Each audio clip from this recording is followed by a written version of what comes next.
두 번째 문제가 되는 게 가장 핵심 사안일 수도 있어요. 윤석열 후보자의 장모하고요, 부인 문제입니다. 이 두 가지 문제는 윤석열 후보자의 아킬레스건이 될 겁니다. 지난번 국정감사에서도 여러 문제가 제기가 됐었는데 그때도 굉장히 신경질적인 반응을 보였었어요. 사람이 왜 신경질적인 반응을 보일까요? 자기한테 제일 아픈 부분이니까. 장모 문제가 일단 제일 크게 불거지는데, 왜냐하면 장모가요, 사기 사건에 거듭거듭 연루가 되고 있습니다. 여러 가지 사기 사건과 관련한 의혹들이 있었고 송사에 휘말리고 있는 사람입니다. 이 사람이 뭐 하는 사람인지도 여러 가지 얘기들이 있어요. 사채업자다, 아니면 브로커다, 별 얘기들이 다 있는데, 특히 이 장모가 사람들을 만날 때마다 내 사위가 윤석열이야, 내 사위가 검사거든, 이 얘기를 그냥 마르고 닳도록 하고 다닌다는 거예요. 자랑 정도가 아니라 비즈니스에 악용을 하고 있는 그런 경우들이 많았고, 상대방들이 저 사람 사위가 윤석열이래 이러면서 사기에 넘어가게 되는 경우들이 많았다는 거죠. 그 피해자가 거듭 주장하는 게 장모 사기 사건에 윤석열이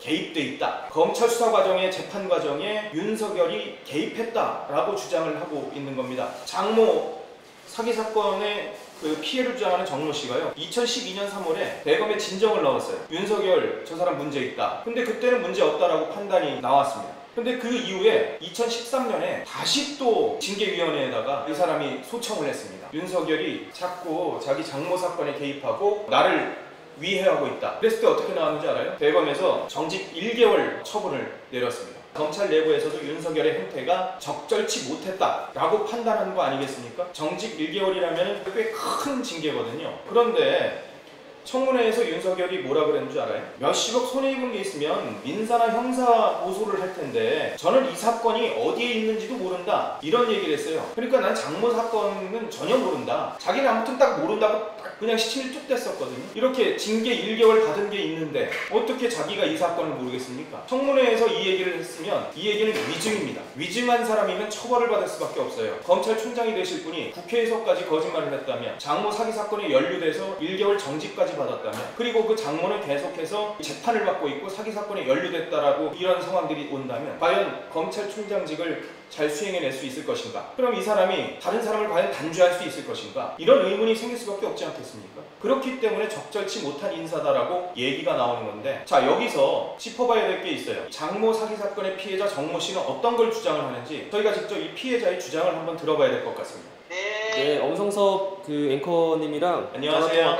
전화통화 나누시면 돼요. 어떤 피해를 당했어요? 형님이랑 지인분들이? 형님은 공업으로 해가지고 예. 약정서까지 만들어가지고 수익이 발생하면 균분 배분한다라고 서로 인감도장까지 찍어놓고 예. 그러니까 윤석열이 장모가 예.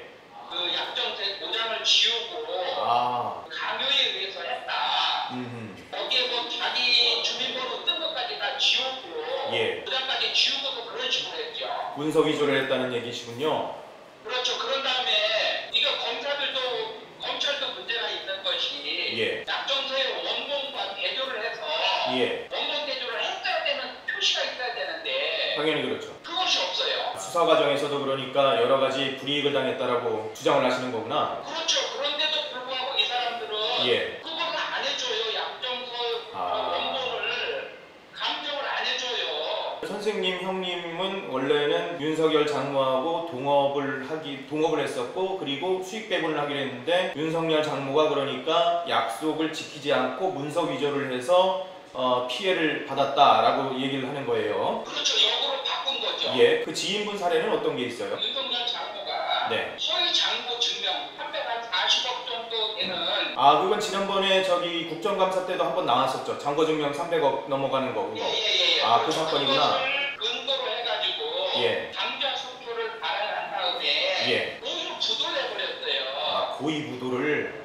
그리고 약정서에 분명히 인감도장이 있고 자기가 그 당좌 수표를 발행한 사람이 맞다라고 인감까지 띄워줬고 사실 확인서 자필 서명하고 인감도장까지 띄워준 사실을 부인하고 그러는데, 그 문제는 뭐냐면 재판 과정에서 윤석열 장모가 허위로 이걸 내가 만들었다, 법정 증언하면서 자백을 했어요. 이게 얼마나 중요한 내용이에요. 그 사실이 분명히 법정 증언록에 나왔는데도 불구하고 그때 당시 수사하고 공판 검사로 참여한 검사라고 있어요. 지금 중앙지검에 있어요. 예. 윤석열이 밑에.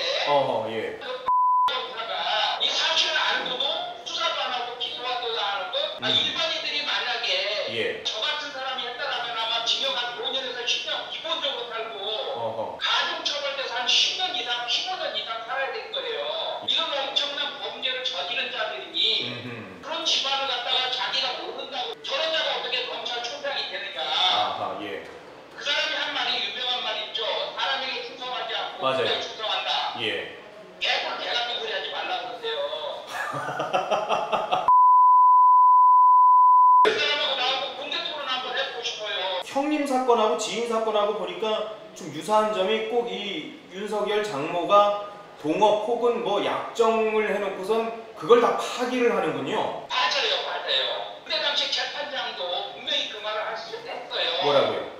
그 말을 분명히 했어요. 그래서 그 부분에 대한 것을 역으로 또 중간에 일을 해준 사람을 보수를 했어요. 그 윤석열이 장모가. 아, 이게 송사에 그냥 뭐 달인처럼 돼 있군요. 그러니까 장모가. 아주 보수의 달인이고 예. 형사에서 빠져나가는 달인이죠. 윤석열 이 후보자가 정직 1개월 처분받은 게 있었잖아요. 예, 정직당했죠. 그때 당시에 징계위원회가 열리고 그랬을 때 예. 윤석열이가 또 감찰까지 받았었잖아요. 대검 감찰을 받았죠. 검찰에서 감찰 받았음에도 불구하고 예. 국정감사에서 박지원 의원이 감찰받은 사실이 있습니까? 하니까 없습니다라고 해서 위증까지 했어요. 맞아요. 예. 혹시 그 정직 1개월 처분받은 그 감찰 결과서 통보 혹시 받으셨어요? 정보 저희한테 왔죠. 왔어요? 문서로 있어요? 그럼 윤석열이 정직 1개월에 예. 정직 1개월 할 때 우리가 그 보낸 저기에 참고해서 예. 거기에 준하면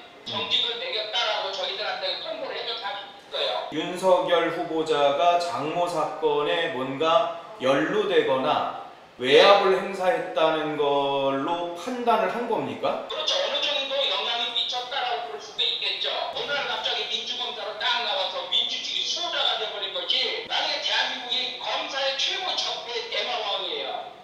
예. 윤석열은 진짜 적폐 대마왕이에요, 그자가. 예.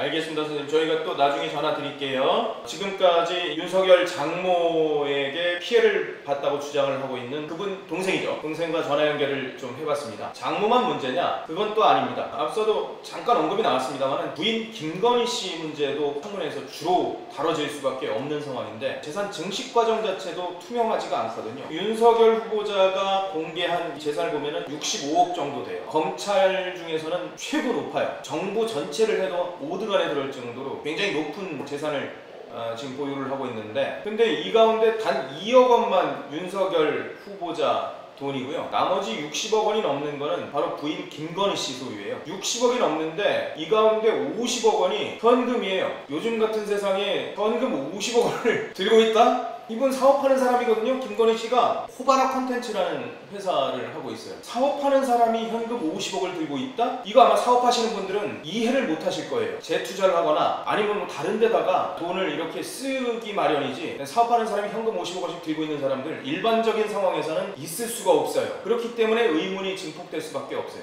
김건희라는 이 분도 굉장히 불투명한 사람 가운데 하나예요. 2008년에 사실 개명을 했어요. 38살에 개명을 했습니다. 뭐 개명할 수 있죠. 그런데 그전 이름이 이상하거나 그러면은 대부분 개명을 하잖아요. 그전 이름이 김명신이었었어요. 왜 개명을 했을까? 이 부분에 대한 의혹도 많을 수밖에 없습니다. 12살이나 많은 윤석열이라는 사람과 결혼을 하면서 과거는 지워지고 재산 형성 과정과 그리고 지금 갖고 있는 재산도 투명하지 못한 듯한 이 상황들 이 부분이 명확히 해명되지 않는다면 검찰총장으로서 직을 수행하는 건 이건 당연히 적절치 못할 겁니다. 괜찮을까요? 왜? 걱정돼서 갑자기 목숨 걸고 하는 방법 냈잖아요 우리. 과감히 윤석열 후보자한테 말씀드릴게요.